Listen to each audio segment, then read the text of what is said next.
மாதந்தோறும் பட்டதாரிகளுக்கு மாதம் 4000 ரூபாயும், டிப்ளமா படித்தவர்களுக்கு மாதம் 2500 ரூபாயும் இளைஞர் நலநிதியாக வழங்கப்படும்.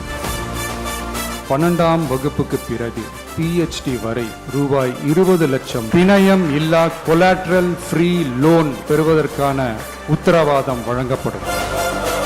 வெற்றி தொழில் முனைவோர் திட்டம் ரூபாய் 25 லட்சம் வரை கொலாட்ரல் ஃப்ரீ லோன் பெறுவதற்கான உத்தரவாதம் வழங்கப்படும். Recruitment accountability and transparency act அனைத்து மாநில அரசு பணியிடங்களுக்கும் ஒரு நிலையான ஆட்சேர்ப்பு கால அட்டவணை உருவாக்கப்படும். தமிழ் எம்ப்ளாய்மெண்ட் கிரெடிட் சிஸ்டம் உருவாக்கப்படும். அதன்படி தனது பணியாளர்களில் 75% தமிழ்நாட்டை சேர்ந்தவர்களாக இருக்கும்படி பார்த்து கொள்ளும் தமிழ்நாடு இளைஞர் ஆலோசனை குழு இந்த முயற்சியை செயல்படுத்தும் இந்தியாவின் முதல் மாநிலமாக தமிழ்நாடு திகழும்.